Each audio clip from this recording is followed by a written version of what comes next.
సదాశివసమారంభాం శంకరాచార్యమధ్యమాం అస్మదాచార్యపర్యంతాం వందే గురుపరంపరాం. శ్రీమత్సిద్ధేశ్వరీపీఠస్థాపకం మహిమాన్వితం కుర్తాళమఠయోగీశం మౌనస్వామినమాశ్రయే. జగన్నాథుడైన నారాయణునకు, జగద్గురువైన శంకరులకు, కుర్తాళ సిద్ధేశ్వరీపీఠ వ్యవస్థాపకులైన మౌనస్వామికి అంజలి ఘటిస్తూ ఉన్నాను. నమః శివాభ్యాం నవయౌవనాభ్యాం పరస్పరాశ్లిష్టవపుర్ధరాభ్యాం నగేంద్రకన్యా వృషకేతనాభ్యాం నమో నమః శంకర పార్వతీభ్యాం. పార్వతీ పరమేశ్వరులకు ప్రణామాలు సమర్పిస్తున్నాను. ఈ అనంతమైనటువంటి సృష్టి అప్రాకృతమైన సృష్టి ప్రాకృతమైనటువంటి స్థితిలోకి రావటం, అలానే నిరాకారమైన నిశ్శబ్దమైన స్థితిలో నుండి సాకార సశబ్ద స్థితికి రావటం సృష్టిలో ఉన్నటువంటి పరిణామం.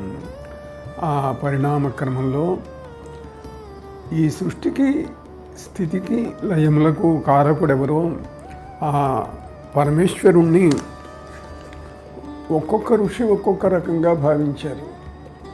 ఆ ఆకారం ధరించినప్పుడు కొంతమంది శివుడు అన్నారు, కొంతమంది విష్ణువు అన్నారు, కొంతమంది అమ్మవారు అన్నారు, కొందరు సూర్యుడు అన్నారు, కొందరు గణపతి అన్నారు. ఇలా రకరకాలుగా ఒక్కొక్క ఋషి తనకు కలిగినటువంటి దర్శనాన్ని తెలియజేస్తూ వచ్చారు.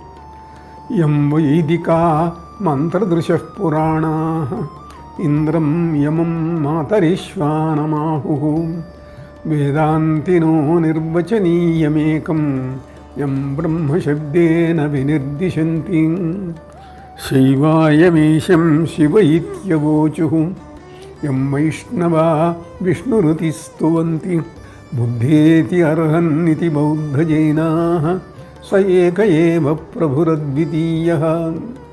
ఇంద్రుడని, యముడని, వరుణుడని, అగ్నిని వేదములు వర్ణించినాయి. అలానే శైవులు శివుడు అన్నారు, వైష్ణవులు విష్ణువు అన్నారు, శాక్తేయులు శక్తి అన్నారు. అందరూ ఒకటే, అందరూ ఒకటే. ఏకం సత్ విప్రా బహుధా వదంతి. ఉన్న సత్పదార్థం ఒకటే, దానిని ఒక్కొక్కరు ఒక్కో రకంగా భావించారు. పరమేశ్వరాత్మకమైనటువంటి చైతన్యం, ఆ చైతన్యం స్త్రీయా పురుషుడా? న స్త్రీ పుమాన్నో తవ సత్యదేహం వ్యోమైవ లోకేశ్వరి చింతనీయం. ఆ అనంత చైతన్యం స్త్రీ కాదు, పురుషుడు కాదు, స్త్రీ పురుషుడు రెండూ కూడాను.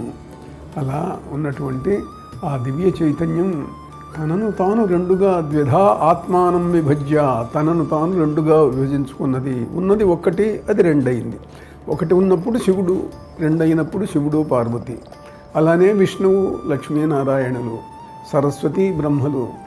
ఈ రకంగా ఉండేటువంటి ఈ సృష్టి పరిణామ క్రమంలో ఉన్నటువంటి ఆ పరమేశ్వర తత్వం మాఘమాసం మహాశివరాత్రి వస్తున్నది.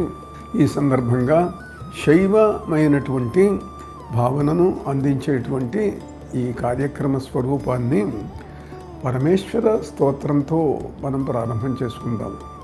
గరళ్ళకూట వినీలకంఠాయ శంభవే మదనాంతకాయోం నమః శివాయ. కాద్రవేయాధిపగ్రైవేయభూషాయ మధువిత్సఖాయ ఓం నమః శివాయ.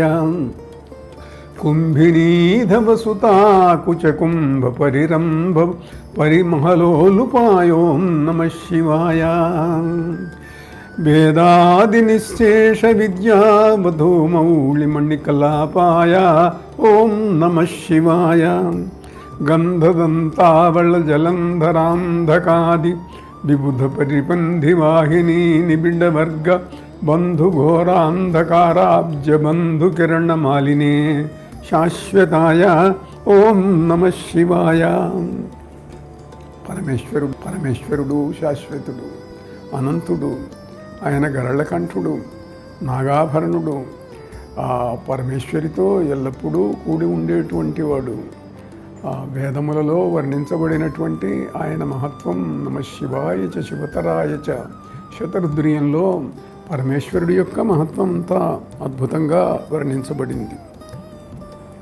నమఃశివాభ్యాం సరసోత్సవాభ్యాం నమస్కృతాభీష్టవరప్రదాభ్యాం నారాయణేనార్చితపాదుకాభ్యాం నమో నమః శంకర పార్వతిభ్యాం. శైవ వాంగ్మయంలో విష్ణువు శివుణ్ణి పూజించినట్టుగా కనిపిస్తుంది. వైష్ణవ వాంగ్మయంలో శివుడు విష్ణువును పూజించినట్లుగా వర్ణించబడింది. ఈ రెండు సత్యాలే, కానీ ఇక్కడ